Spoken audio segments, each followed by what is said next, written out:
Our topic is all about the evolution of the Philippine taxation. What is tax or taxation? Taxation is the process by which the sovereign, through its law-making body, raises revenue used to defray expenses of the government. It is a means of government increasing its revenue under the authority of the law, purposely used to promote welfare and protection of its citizenry. It is the collection of the share of individual and organizational income by a government under the authority of the law. O ibig sabihin, ito ay ang proseso kung saan ang soberanya o mga gumagawa ng batas ay nakikipaglaro sa paggamit ng kita upang bayaran ang mga gastos ng gobyerno. Ito ay isang paraan ng pamahalaan upang gamitin at itaguyod ang kapakanan at proteksyon ng mga mamamayan nito. O ibig sabihin, ito ay ang koleksyon ng bahagi ng individual at organisasyonal na kita ng isang pamahalaan sa ilalim ng awtoridad ng batas. Purpose and significance of tax. Primary sources. It generates funds of revenues used to defray expenses incurred by the government in promoting the general welfare of its citizenry or public expenditure. What is the history of tax? To support the colony, several taxes and monopolies were established. The buwis, which could be paid in cash or kind, with tobacco, chickens, produce, gold, blankets, cotton, rice, or other products depending on the region of the country. O ibig sabihin, ang buwis ay maaring bayaran ng cash o uri gamit ang tabako, manok, ani, ginto, kumot, bulak, bigas o iba pang produkto depende sa rehiyon ng bansa. The taxation in Spanish Philippines. When the Spaniards came, they started to collect tributos. The purpose of it is to develop and improve the islands to maintain it as well. Also, the collect tributes is for the government officials' salary and for the expenses of the clergy.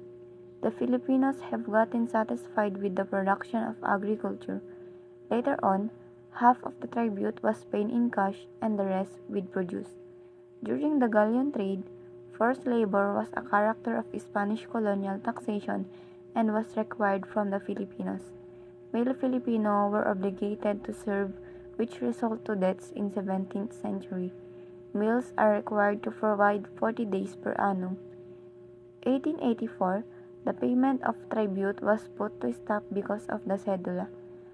The taxation in the Philippines during Spanish colonial period was characterized by a heavy burden fees.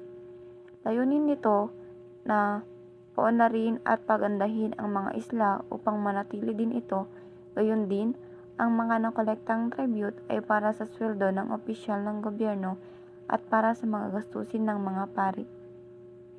Nang maglaon, kalahati ng tribute ay paid in cash at ang iba ay may ani. Sa panahon ng kalakalang galyon, ang puwersang paggawa ay isang katangian ng pagbubuwis ng kolonyal na Espanyol at kinakailangan mula sa mga Pilipino. Ang lalaking Pilipino ay obligadong maglingkod na nagresulta sa pagkamatay noong ika-17 siglo. Ang mga lalaki ay kinakailangang magbigay ng 40 araw bawat taon.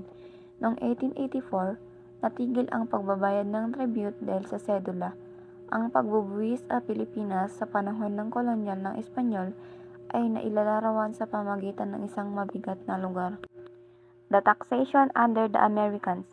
Americans aimed to make the economy self-sufficient by running the government with the possible some revenue and create surplus in the budget. From 1898 to 1903, the Americans followed the Spanish system of taxation with some modifications. Later on, the urbana would be replaced by tax on real estate, which became known as land tax.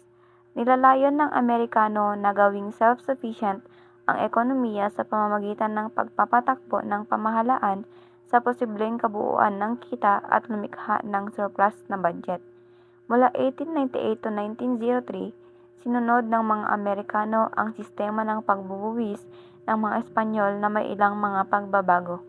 Nang maglaon, ang urbana ay papalitan ng bisa sa totoong estado na naging kilala bilang buwis sa lupa o land tax. The Internal Revenue Law of 1904 was passed as a reaction to the problems of collecting land tax. It prescribed 10 major sources of revenue. Number 1. License taxes on firms dealing in alcoholic beverages and tobacco. Number 2. Excise taxes on alcoholic beverage and tobacco products. 3. Taxes on banks and bankers. Number 4. Document stamp taxes. Number 5. Cedula. And number 6. Taxes on insurance and insurance companies. 7. Taxes on forest products. 8. Mining concession. And 9. Taxes on business and manufacturing. 10. Occupational licenses. Taxation during the Commonwealth period. New measures and legislation were introduced to make taxation system appear more equitable during the Commonwealth. So during this period, yung taxation system is naging mas patas in terms of pagsingil. Yung mga tao na may net income na mas mataas sa 10K is mas mataas din yung tax. Income tax rates of corporation were also increased. In 1937, the cedula tax was abolished, which appeared to be a progressive move. In 1940, a residence tax was imposed on every citizen aged 18 years old and every corporation. In 1940 naman, na-required na magbayad ng residence tax on every citizens that age 18 years old above and every corporation. Yung residence tax kasi is yung binabayaran ng mga tao sa isang lugar. In 1939, a new tax system. Normal tax of 3% and the surta on income was replaced by a single tax at progressive rate. Personal exemption were reduced. Corporation income tax was slightly increased by introducing taxes inherited estates or gift donated in the name of dead persons. The cumulative sales tax was replaced by a single turnover tax of 10% luxuries. Taxes on liquors, cigarettes, forestry products, and mining were increased. Dividends were made taxable. Fiscal policy from 1946 to 2022. Fiscal is relating to government revenue, especially sa taxes. Rojas regime in 1946 to 1948, he rejected the advice of the United States in tax collection. So the administration of President Manuel Rojas declined the proposal because it did not want to alienate its allies in Congress. Quirino regime in 1948 to 1953, the impetus for economic growth came through the implementation of exchange controls that led to important substitution development. Magsaysay, Garcia, and Macapagal regime in 1953 to 1965 promised to study the tax structure and policy of the country through the creation of a tax commission in 1959 means of Republic Act No. 2211. Marcos regime in 1965 to 1986. During the latter part of Marcos's years, in 1981 to 1985, the tax system was still heavily dependent on direct taxes, which made up 70% of total tax collection.